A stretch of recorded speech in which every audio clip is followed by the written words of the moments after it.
Assalamu alaikum wa rahmatullahi wa barakatuh. Okay, I hope all of you guys are well. Hope you guys are enjoying your Jum'ah. Today is a bit of a gloomy day. It's been raining since last night. So, alhamdulillah. Wa alaikum assalam, Adil. So, I thought I'd share something with you guys. Anytime something comes to our mind, sometimes later on then I forget it. So I thought to myself, I'll do every time something I think is important or good comes to my mind, I'll make a note of it or I'll share it with you guys. Yeah. That way, at least if I forget it, one person will remember it. Wa alaikum assalam wasiq, muhtaram sab. So, approach to Quran. Now, the more I get involved with the Quran, the more I read Quran, the more courses I do, the more I teach, all of that, it gives me more of a deeper sort of experience with the Quran. And I think that's one of the kind of aims and objectives of the Quran. Quran actually means that which is often recited. So that which is often recited has to mean you have to read it again and again and again to be able to benefit. Wa alaikum assalam, Nawfal. So how do you approach the Quran now? Because I think personally, there's people are of different backgrounds when they approach the Quran. There's some people who will approach the Quran and will just read it, just recite the Arabic. And for many years of their life, 20, 30, 40, 50, however many years, the only sort of approach they have with the Quran is recitation of the Arabic Quran. That's all. And it doesn't really go beyond that. They don't really kind of read the Quran at any other deeper level. So I don't know, maybe some of you guys will probably agree with that. Then you have some people out there who will take it another step and they'll read the Arabic, or maybe don't read Arabic, but they try to understand the meanings of the words, right? So translation, maybe learn a bit of Arabic, understand what's being said. So that's your second type now. But this second type, they read the Quran, but they're just reading Quran as Quran. As in, when they're reading it, they're just going through it like you repeat a book. You read the same story again. You read the same, description of hereafter again. You read the same sort of instructions from Allah again, and then you start again, and then you read it again, even with this translation. So I think this is the second type. And then you have the third type who want to go and they want to kind of like understand maybe like certain parts of the Quran a bit more deeper. So generally 80%, 90% of the Quran is just going to be like category number 2. But 10%, 20% of the Quran, they may go a bit sort of like a bit deeper into it. Maybe they've kind of like come across a scholar who's given some sort of explanation of something a bit more extra than others. Maybe they've come across a tafsir, right? So I think this is the fourth category, I think, which is, and this is not an exhaustive like list, this is just something that just comes to my mind, is the category of those who look at the Quran and the way they see the Quran is basically like, there's like everything in life, right? Everything in life, all the things that you go through, all your experiences, let's say experiences with politics, experiences with science, experiences with bringing up a family, experiences with getting a job, experiences with knowledge, experiences with working with crime, experiences working with law enforcement, all these kind of things that you have, all these experiences in life. When you have lots of experience, you kind of come to some sort of like a conclusion at the end. You have your sort of like, what's the word for it? You can boil it all down to just like a few principles.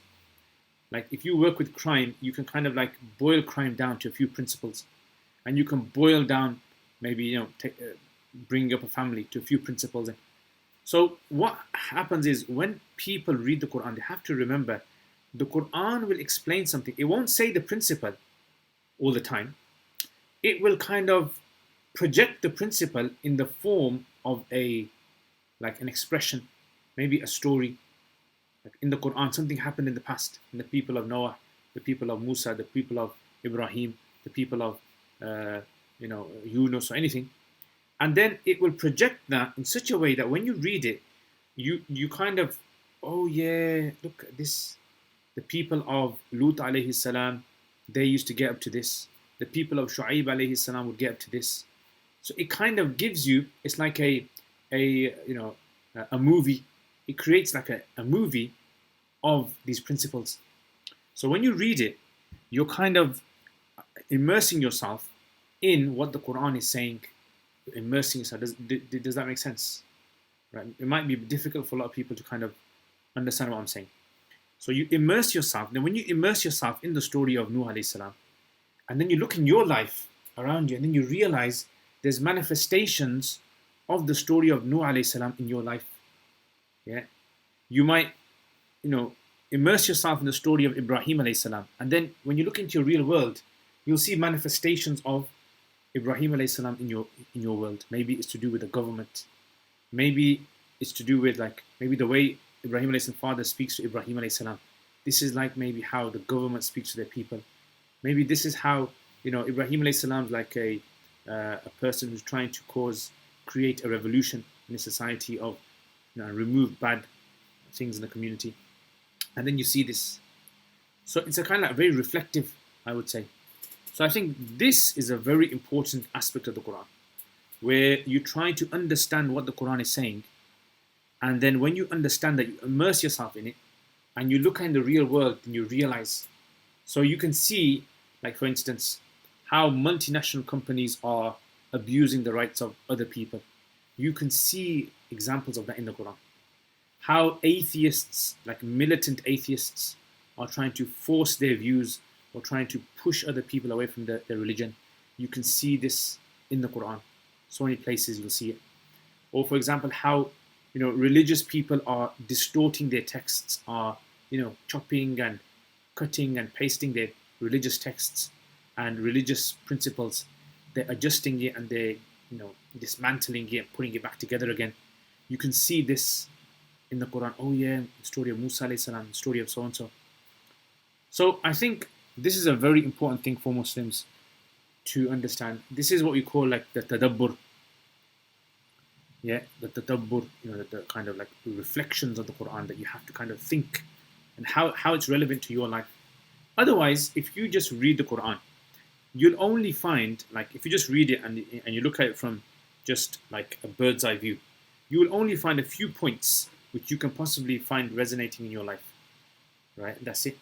Like what is the power of Tawheed, believing in the oneness of Allah, in our society today? What are the negative consequences of not having Tawheed in our society today? Because of fornication in our society, what are the consequences of this in our society? What are the consequences of not,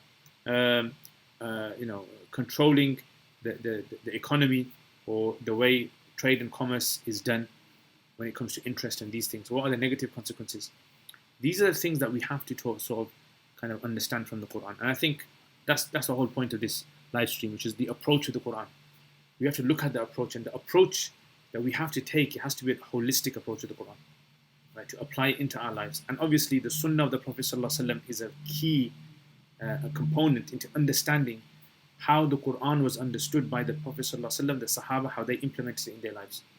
Yeah, these are key sort of things. Anyway, I thought I'd share that with you guys. So what do you guys think of that? Did anyone kind of have that in the back of their mind? That sometimes it happens and you have something in the back of your mind, you can't like word it properly, and then someone says something and you think, oh yeah, look, that was in my mind before. Wa alaikum assalam Zaryab, wa alaikum assalam Yazid, wa alaikum assalam Anis, wa alaikum assalam Salima. Please, sir, please tell me the name of, I think you're missing something there. Zaryab, I find the Quran fundamentally challenges assumptions. Ibrahim was a shining example of that in the way challenge the social elites controlled through means of idols. Yeah, definitely. Yeah, I mean, you can see how Ibrahim alayhi challenges that he had. If you studied, I personally think, if you read the Quran, you will see that you'll see how solid the expressions of the Quran are. Like how, like in Arabic we call it jami' mani', like very sort of like watertight expressions that you can't say, I would have improved it like this. You can't say that with the Quran. Yeah. Okay, my brother, can you touch on the marriage between the Prophet ﷺ and Aisha radiallahu anha? Which aspect of it? Are you referring to the age? Is it the age? So, wa alaykum assalam, Sister Valerie. Salim, can you please explain how the Quran is a miracle, giving example like Surah Ikhlas? The Quran being a miracle, right? This is something which it requires like not just one session; it requires multiple sessions, and I think that might be a good idea because I have like written down like a plan of making a series on the miracle of the Quran. But the thing about this is it would require lots of discussion. Yeah, I'd have to discuss lots of different aspects of the Quran, the concept of a miracle, the different opinions the scholars have mentioned, and then what kind of opinion do I think is the most strongest opinion according to my own personal research of what we mean by the Quran being a miracle. So, for example, many people might think the Quran being a miracle is a scientific miracle. The way the Quran mentions something and then science later on finds out about that thing. Some people might even think the miracle of the Quran is, for instance, the beautiful sounds that are made when a person recites the Quran. Some people may say the miracle of the Quran is how it's easily memorized by, even small children and adults and men and women. So, miracle of the Quran is a very vast topic, and I wouldn't be able to cover it just in one live stream. It requires a whole series, yeah, and I think that would be a very good thing because there's lots of questions people have on miracles of the Quran, and they're honest questions that people have. Like an average person, how can an average person tell that the Quran is more of a miracle than, let's say, one of Shakespeare's books? Yeah. So how does a Muslim tell the miracle? How can you tell it's a miracle? I think that's the important thing. So, Sister Salima, I think I'll have to leave that one until I do more detailed. Okay, Yazid, yes. So the Prophet ﷺ, he, according to the narrations, he married Aisha radiallahu anha when she was 6 years old, and he consummated the marriage when she was 9 years old. And this is something that scholars throughout history have said hasn't been any issue. It's only recently, maybe like 40, 50 years ago, when certain individuals in Middle East, they kind of brought this issue up, and they said that no, she wasn't 8 years old, or she wasn't 6 or whatever. She was actually 16 years old. But the main sort of like kind of like problem with this argument is that forget like no one throughout the history, the major books of hadith has ever brought this issue up and said that her age was not 9. The main sort of issue is that if her age being young was a problem, then we would have found that people in the past, enemies, Islamophobes in the past, would have used this as ammunition against the Muslims, the Prophet ﷺ. And it's never been an issue. So the reason why this and other issues of today are popping up is because Muslims, unfortunately, are now becoming subservient to the views of Western ideologies. So Western ideologies, there was a time when the Western didn't have ideologies that were well known. Now all of a sudden, the West has become strong financially, they've become strong politically, and philosophically now they're becoming strong. So what's slowly happening is that people are now thinking they have to look at Islam through the concepts and through the principles of the West. And this is something which is very it's something which is very wrong. So I personally think that there is no need to discuss this. If you want to actually listen to someone who discusses this in good detail, Dr. Jonathan Brown, he's a Muslim, Dr. Jonathan Brown. So Google him, Dr. Jonathan Brown and the age of Aisha, and he's got very good discussions on it. Yeah, very good discussions. So personally, I think this is one of those. This is not really a big issue that the Muslims have. There's a bigger issue behind this, which is why are Muslims feeling that they have to revise their whole religion based upon Western values? I think that is the scary thing, where we feel that it wasn't enough for us to have our own legacy and our heritage, culture. Now we have to kind of repackage our culture in Western sort of views. That's a dangerous, I think that's a very dangerous, because that will never end, because Western values, they're always going to change.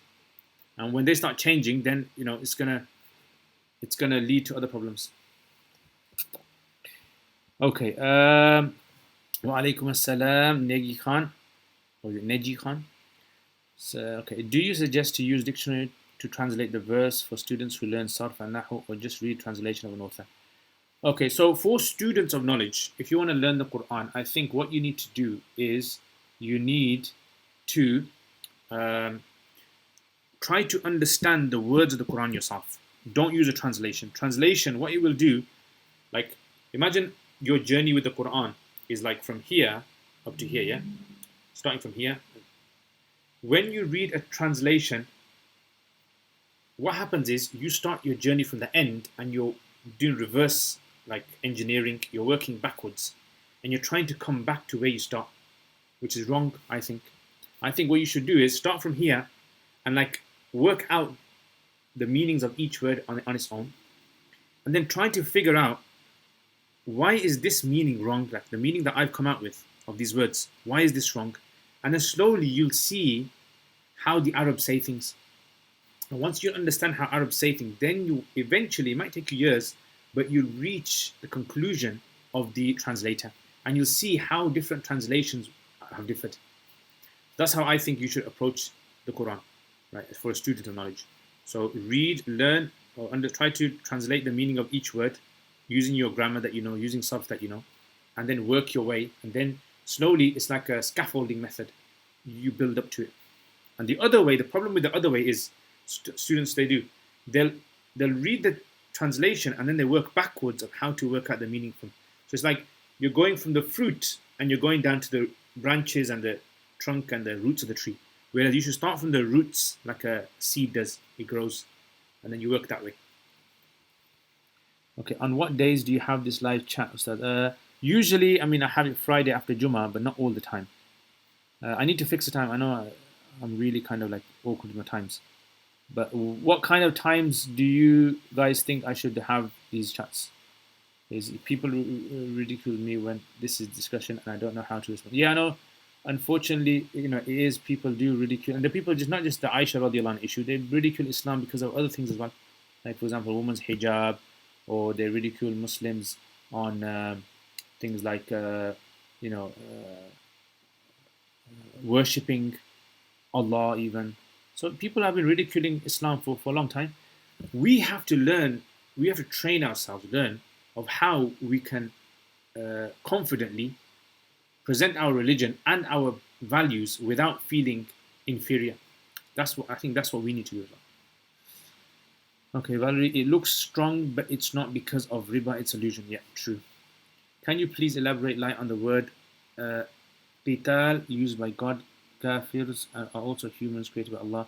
Second, the rivers that flow in the will be in mid of Jannah. What does this mean? Okay, so this is a good question. I don't really have much time. I'm going to finish soon anyway, but I'll answer this one. So when we say things like in Jannah, or in the Quran it says qital, qatilul mushrikeen. Again, what we have to understand is these verses in the Quran, sometimes you have verses that talk about, you know, fulfilling your covenant. If you make a promise with someone, fulfill it. Sometimes you have verses about what kind of meat you can eat, halal meat. Sometimes you have verses about praying. Sometimes you have verses about dealing with non-Muslims, etc. You have different verses. Some verses in the Quran, they mention the scenario, like if it was a camera shot, it would be a camera shot of a battlefield.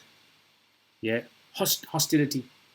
So in the times of hostility in your life, there are certain verses in the Quran that apply to this.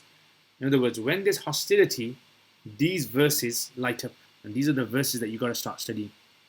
So in the time of the Prophet ﷺ, there was a lot of hostility, especially in the beginning of Islam, towards the Muslims.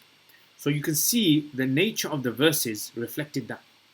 So for example, Allah says to the Prophet ﷺ, قَاتِلُوهُمْ, yeah, يُعَذِّبْهُمُ اللَّهِ, fight them. Yeah, qatil means to fight. Fight the enemies. In other words, when the enemies are fighting you, when there is hostility, when there is a danger to your life, to your religion, fight them. So these verses have to be understood in the context of like a hostile situation. That's why when people read the Quran and they don't see the context, they don't kind of look at when the verse is revealed, who is it talking about, what the scenario situations, it makes them think that we're told all the time to fight non-Muslims, which we're not. And that's not true. Yeah, no one has ever in history, the scholars has ever said that. So this is one of the, you can say, pitfalls of a non-Arab reading a translation of the Quran without context. So in other words, fighting, and this fighting can be against Muslims even non-Muslims. In other words, when there is a threat, like imagine I told you this, the government says that, okay, the police have now been given special powers to fight crime. So what does that mean now? If someone 100, 200, 500 years time comes in the future and reads this in the newspaper, police were given powers, fight crime wherever it is. Yeah, fight the drug dealers, fight them. Someone might argue, well, the drug dealers are citizens of this country as well. How come we're told to fight them? Isn't that cruel? Now, if you don't understand the context, that sometimes maybe the crime has become so volatile, so bad, that this is now leading to something which is very harmful. So sometimes there are certain laws which are going to be very specific for that. Hope that answers the question. Okay, rivers in Jannah. So again, rivers in Jannah, this, the first thing we have to understand about ayats of Jannah is we can never grasp the true reality of these ayats. It's just something which is told to us, and whatever we can imagine, that's it. But the true reality of this, like the Quran says, that this is something which is person's mind has never even fathomed it. So this is why we have to be very careful of these. So when it says things like rivers will be flowing in Jannah, are those rivers like our rivers, flowing river? Is it going to be like a big river, small river? Is it flowing on the land? Is it like aqueducts? Is it going to be like pipes? Is it going to be like some other form of liquid that's going to be flowing? How is it going to work? Yeah, because if you have liquid that's flowing on Earth and you have liquid that's flowing on, let's say, Saturn or on, some other planet out there, liquid behaves differently. And the types of rivers, the concept of river is different as well now. Nowadays, we have rivers coming to our houses in the form of pipes, taps. So this is why this idea of rivers, we just have to try and understand it as best as possible. You're welcome, Yazid. Ustad, on the topic of Aisha and the 6-9 narrations are primarily transmitted through court narrators Zohri. Can we ask questions? You see, you can have all these discussions, but what I'm saying is no one in history has ever, from my own reading, has ever made this a big issue. Like none of the major scholars of hadith. Our major scholars of hadith have been very critical on narrations. Like if you study some of the works, they've criticized. Like for example, the narrations regarding Adam alayhi salam's height being 60 cubits long. Many scholars have criticized this. Like from the early years, they've criticized it. Ibn Hajar rahimahullah and others have criticized it, that we haven't found any bones or anything like that. So where criticism is due, the scholars will do it. And where there is no need for criticism, scholars don't do it. So this is one of those places. Okay, we all know Banu Umayyah were infamous enough to seek young girls who could be captured and brought back to their palaces, while other traditions are also linked back to the Banu Umayyah. See, okay, then how do we explain things like it being a common Arab practice even before Islam for them to have marriages between children, young marriages? They were known as political marriages. Yeah, and even the West had these as well. Not West, but Europe and other countries, other states. They had this idea of marrying young. It was a well-known thing, right? And it's been documented. So I think Muslims are just trying to kind of like to escape, the criticism of the West. They're just trying to find any sort of justification, and they say, oh, you know what, this is made up, and it's possible this could have been this, and this narration. Scholars were, didn't pay any attention to this because, maybe the person narrating it was like this. So like I said, if you read Jonathan Brown's, yeah, definitely, the lease and all these things do exist.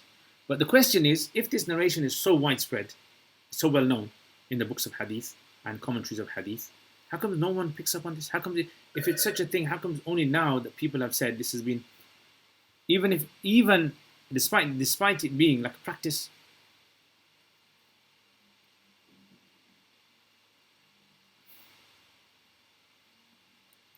Okay, all right, so I'm gonna have to finish it there, right? Because my laptop battery is also dying and I don't have a charger. Plus I have to go. Today there's no badminton today, so this is why I'm on, as you can see. So anyway, the rest of your questions I won't be able to answer these. Okay, so Jazakallah khair.